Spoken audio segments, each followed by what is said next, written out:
Tratado 8. La muerte, un problema filosófico.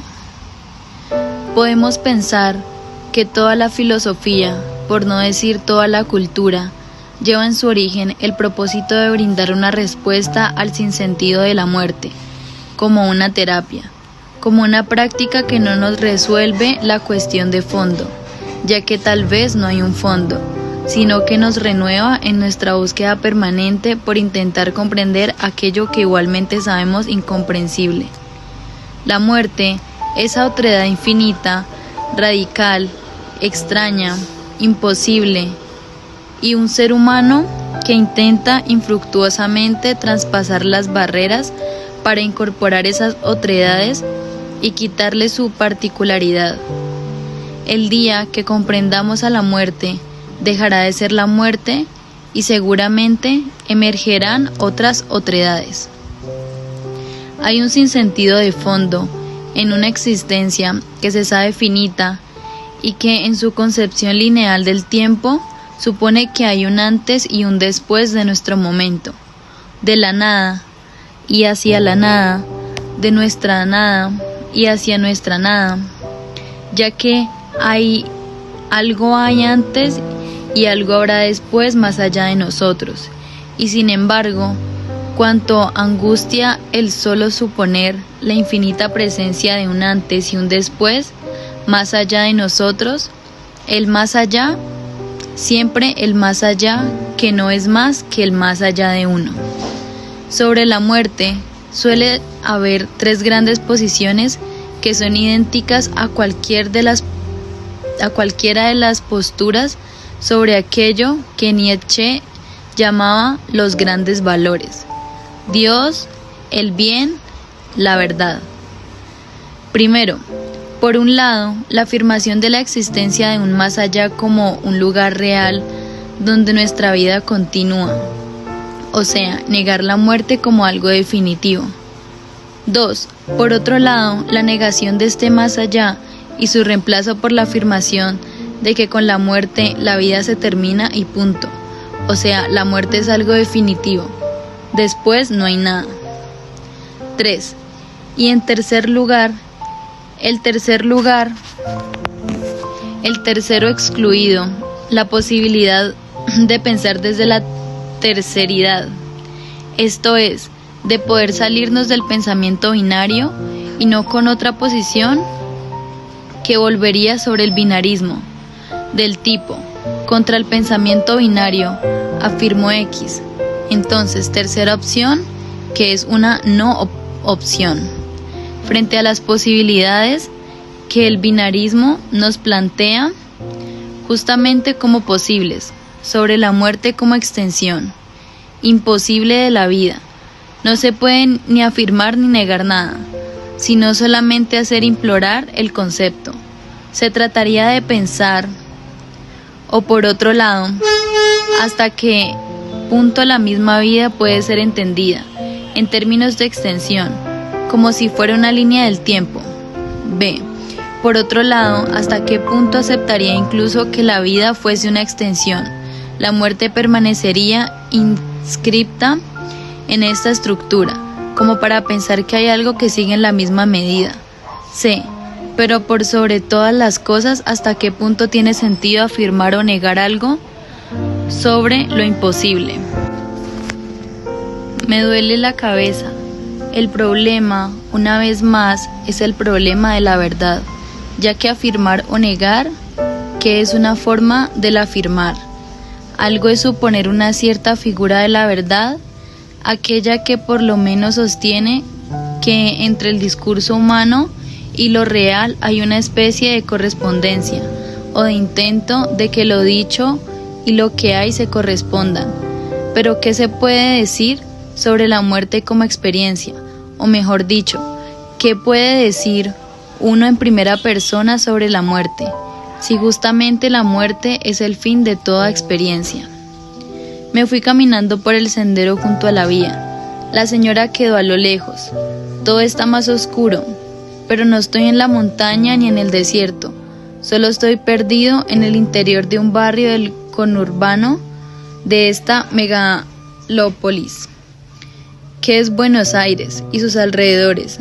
No hay perdición más contundente que la que se provoca en la interioridad, pero sobre todo, nada nos deja más perplejos que el sentirnos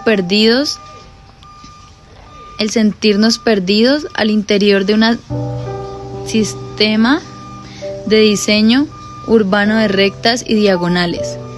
Cada centímetro de tierra está medido, cuantificado y jurídicamente adjudicado a algún propietario. Y sin embargo, la vida crece más difusa que la ciudad y avanza sobre el orden. La arquitectura moderna y su apuesta por sistematizar racionalmente una ciudad que, como expresar del cuerpo humano, la desborda todo el tiempo. ¿Pero qué tiene que ver todo esto con la muerte? Nada, o tal vez todo. Veo medianamente cerca una estación de tren. Hacia allí me dirijo, todo a media luz. Casi no hay luna. La noche, casi ni marcha, casi. Negar que haya algo más después de la vida implica un paradigma de tipo científico, que entiende al ser humano como un organismo vivo analizable, desde los dispositivos de saber propios del desarrollo de la ciencia moderna. La biología fundamentalmente no explica que nuestros cuerpos tienen un ciclo durante un tiempo. Poseen una historia en el sentido moderno de la palabra, historia, que supone un principio, un propósito, un despliegue, una década y un final. Nacen y mueren, nacen para morir. La ciencia no hace filosofía, la ciencia no explica lo originario, no es su tarea, tampoco. Hay datos inexplicables, la venida al ser, el sentido de la venida, el motivo de la finitud. Podemos explicar funcionamientos, pero no verdades. El drama es querer explicar una verdad a partir del paradigma del funcionamiento.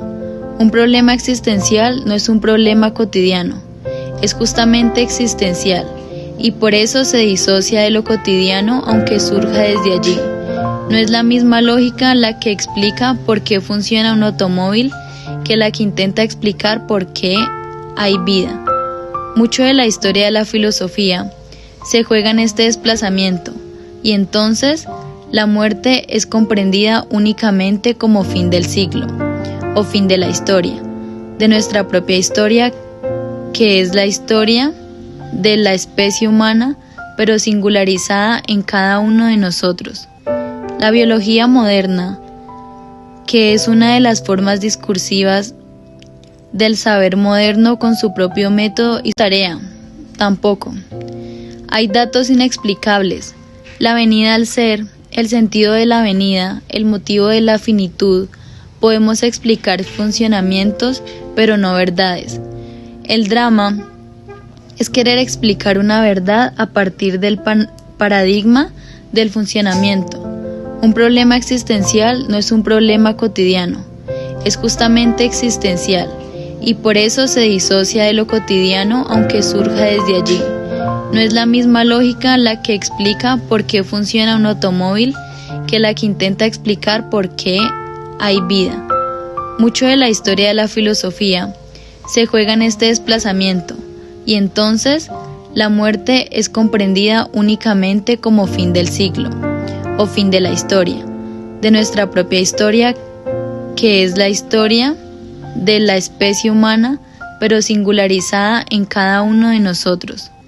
La biología moderna, que es una de las formas discursivas del saber moderno con su propio método y su propio criterio de verdad, niega así cualquier dimensión que trascienda lo fácticamente demostrable.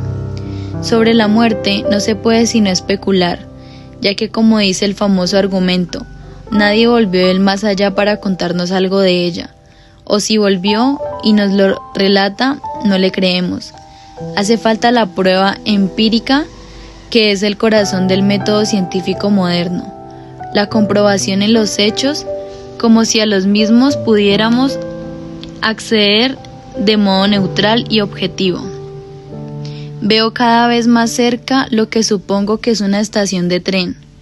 Mi vista, en principio, no miente, me brinda un tipo de conocimiento bastante confiable porque funciona. Una vez más, la clave del saber se juega en esa oscilación entre el funcionamiento y la verdad, sobre todo porque a veces lo que funciona deja de funcionar.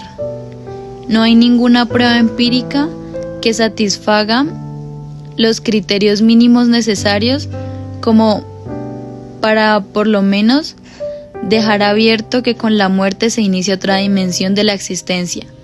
Estoy caminando, yendo hacia lo que parece que es una estación de tren. Lo puedo probar aquí y ahora, pero ¿probar ante quién? ¿Ante otro caminante? ¿Ante esos automóviles que me pasan raspando, yendo a mucha velocidad por la calle? De hecho, uno de los pilares del conocimiento empírico es su capacidad de ofrecer un marco de objetividad compartido. Todos compartimos la misma capacidad de acceso a los hechos, y en ese sentido, aunque algunos digan que han vuelto desde el más allá de la muerte, no brindan las mínimas pruebas para que ese discurso se valide, o por lo menos no pueden validar lo indispensable, demostrar más allá de la palabra y la convicción, con alguna prueba, la existencia de una vida más allá de la muerte. La biología muestra el hecho. Hay un cadáver que se va descomponiendo.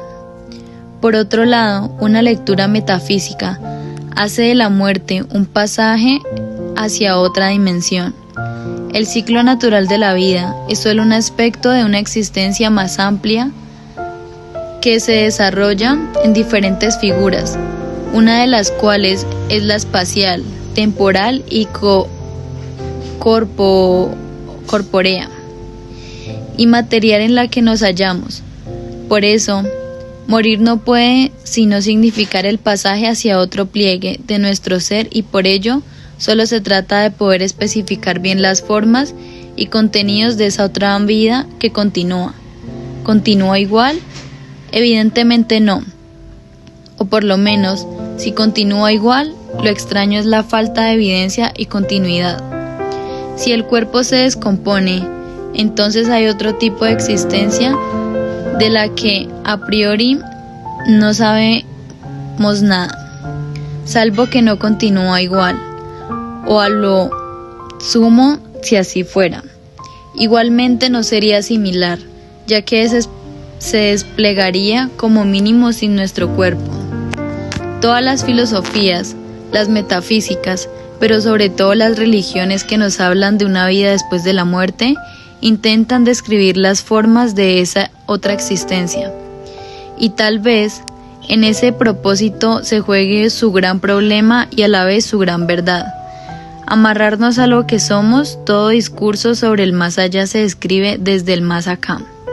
Cualquier cosa que digamos de la muerte como momento post-vida, está dicha desde la vida, con lo cual no podemos nunca probar la singularidad del más allá, ya que se encuentra siempre contaminando por las categorías del más acá.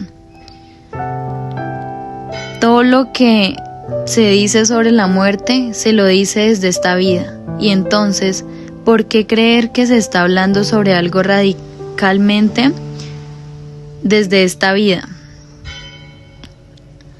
La otredad radical de la muerte imposibilita cualquier mención, o dicho al revés, toda muerte posible supone aún una posibilidad. Intentan describir las formas de esa otra existencia. Y tal vez en ese propósito se juegue su gran problema y a la vez su gran verdad. Amarrarnos a lo que somos, todo discurso sobre el más allá se describe desde el más acá. Cualquier cosa que digamos de la muerte como momento post-vida, está dicha desde la vida, con lo cual no podemos nunca probar la singularidad del más allá, ya que se encuentra siempre contaminando por las categorías del más acá. Todo lo que se dice sobre la muerte se lo dice desde esta vida, y entonces, ¿por qué creer que se está hablando sobre algo radicalmente desde esta vida? La otredad radical de la muerte imposibilita cualquier mención, o dicho al revés, toda muerte posible supone aún una posibilidad, contrariando a Heidegger cuando la sentencia como la imposibilidad de las posibilidades. En cualquier caso, esta segunda lectura entiende la muerte no como el final de la vida, sino como una inflexión, como si fuera una curva en el camino, pero que nos arroja a otro plano del recogido. Como si este andar junto a la vía se volviera un andar al interior de algún relato escrito en un libro que alguien lee, o vislumbrar en un segundo un pasaje desde el territorio al mapa o viceversa, un cambio de plano. La muerte es el final de esta vida terrenal, y con estas coordenadas, pero la cosa sigue, o más bien, viene siguiendo hace rato, y no nos dimos cuenta. Se trata en definitiva de un gran intento por desapegar a la vida de su conciencia omnipotente. En esta vida no solo es única, sino que es un fragmento de una eternidad, al interior de la cual casi no vale, y digo una vez más casi, ya que en la mayoría de estos sistemas, los comportamientos en esta vida definen la modalidad del pasaje. Toda teoría del más allá supone que una normativa en el más acá parece que el ciclo es un merecimiento, cuando no una ganancia que nos excede, pero nos excede o nos exceda. Este nuestro mundo es el único que sirve de marcar para definir lo que suceda en el más allá, y de alguna forma, o bien por mérito, al estilo de las concepciones religiosas tradicionales, o bien por los signos que la supuesta divinidad muestra en la mundanidad. El pasaje al más allá siempre está en estrecha vinculación con el más acá, y este es el problema.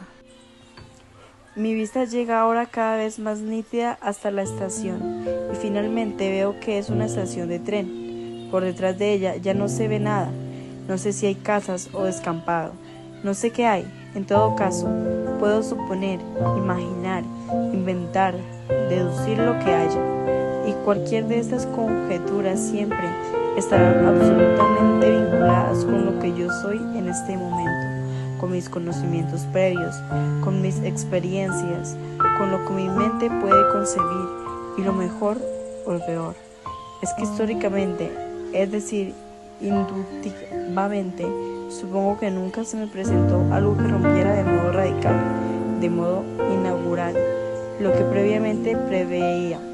No hay mucha vuelta, o casas o un descampado, nunca un abismo o un monstruo gigante o Zeus. La muerte así, como pasaje, no deja de ser una expansión de lo que desde aquí nos configuramos. El pasaje no marca un límite, sino que lo expande. La verdadera muerte, si la hay, es impensable. Un ejercicio para la muerte no se entiende desde su resolución. No es un ejercicio a resolver como una ecuación que exige ser resuelta, sino la permanencia de un problema en estado de problema que, sin embargo, despliega sus múltiples posibilidades de abordaje. La filosofía es una problematización de la realidad, pero ello no significa que deba resolverla.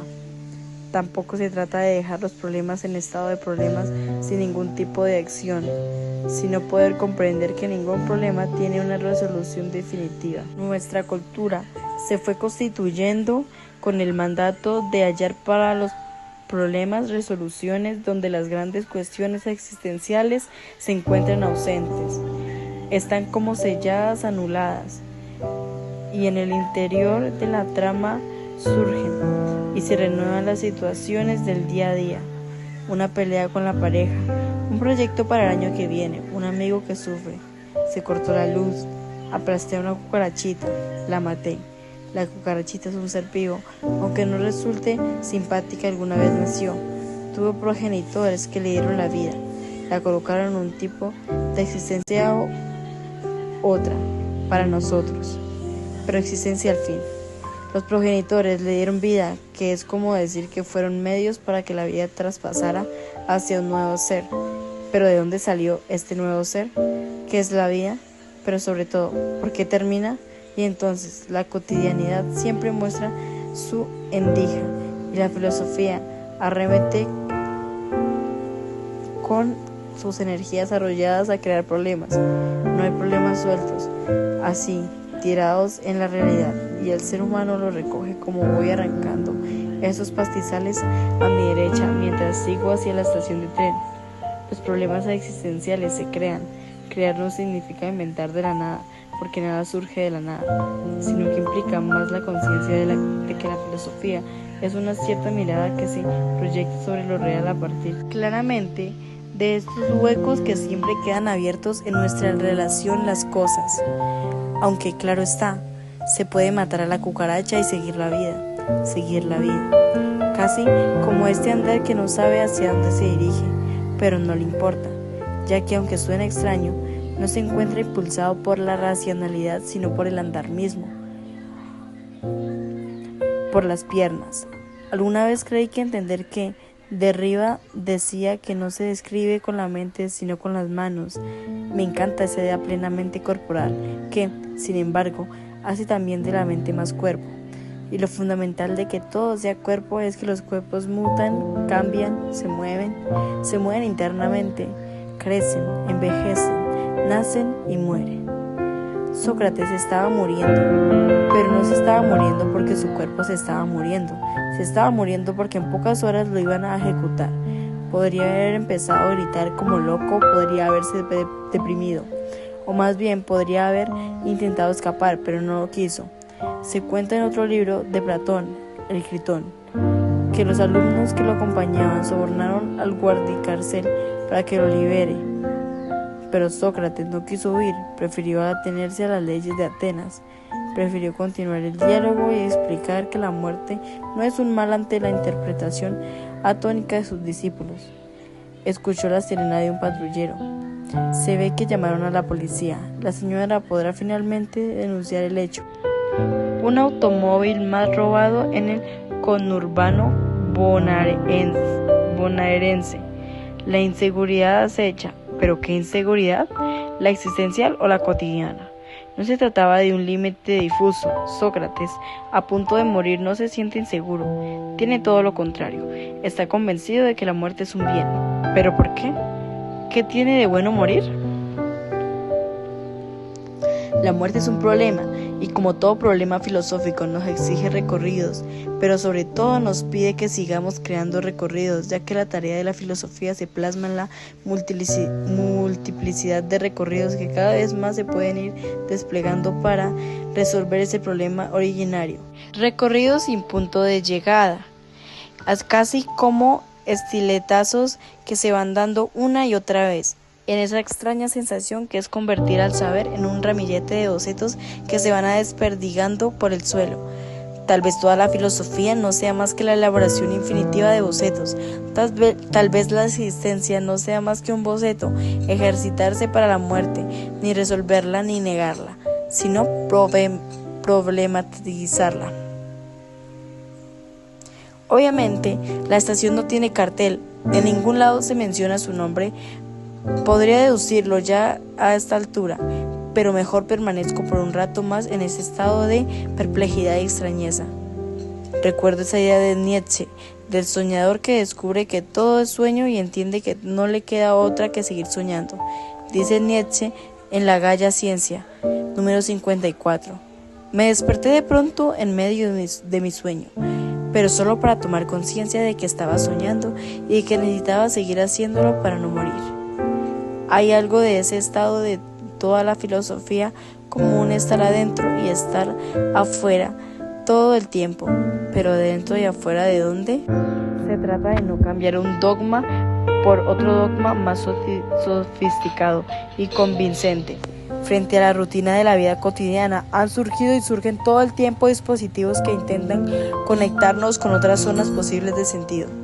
Pero el riesgo siempre es recaer en lo mismo, salir de un dueño, creer que nos despertamos y no entender que ese supuesto estado de vigilia puede ser aún otro sueño más.